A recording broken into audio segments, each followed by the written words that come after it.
One of the Navajo legends growing up that I remember was that once the children stop speaking the language, the world will end.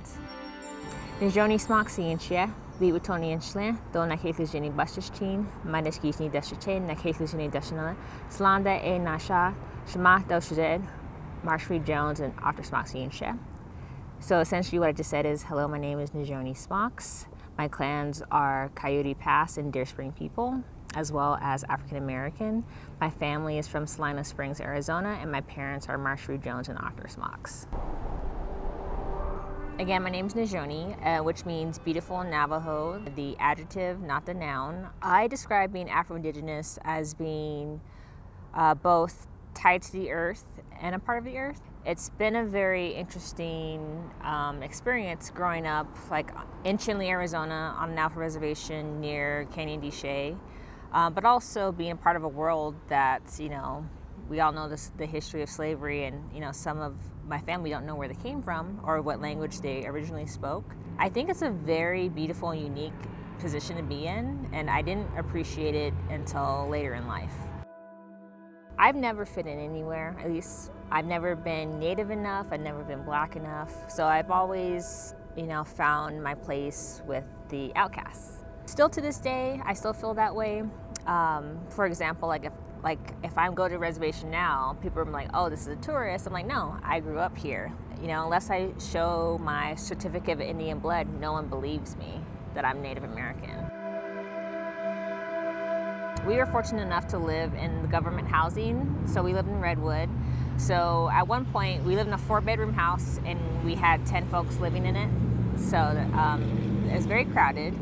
But we're also, very fortunate because we had running water, we had electricity. There are still people in my family who don't have running water or speak English in 2021.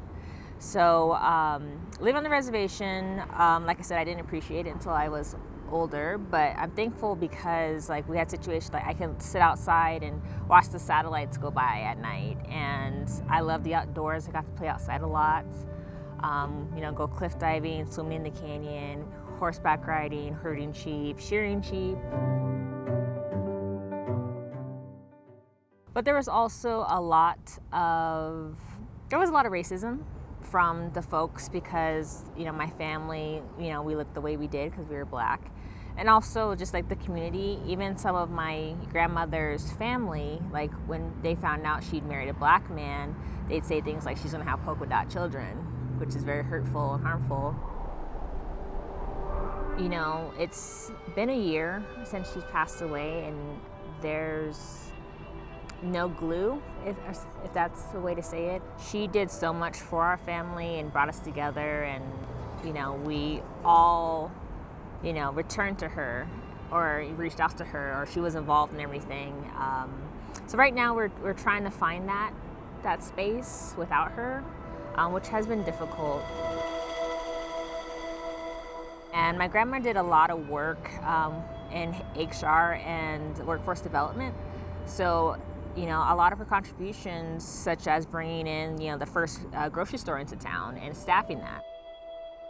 This necklace here I'm wearing was made by her older brother, Oscar. So this is handmade squash blossom.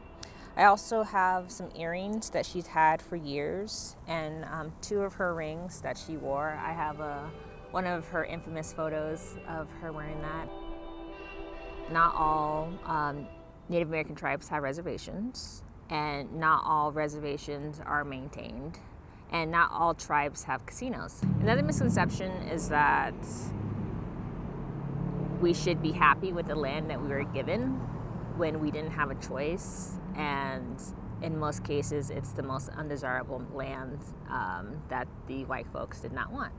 One thing I do hear, just meeting folks and telling them, if I do open up and tell them I am Indigenous, they always assume that I have a problem with alcohol, which is a huge misconception. Indigenous Peoples Day, I think it's a start. I would like to see other things done, such as, tribes reclaiming their land, getting the actual support they need for their people, whether that's financial, scholarships for, education, things like that. So one thing we used to say is Nizhoni Elizabeth when you are praying in the morning with the cornmeal, and that is essentially saying walk in beauty, which is to live your life with love, integrity, and faith in everything that you do. It's very important in prayer, especially in the morning.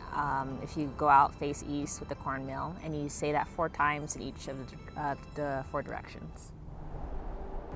I would tell my fellow Afro-Indigenous folks to be seen, be heard. You are important, you exist. Your ancestors survived so much so you could succeed, and your life will be full of love and light if you choose.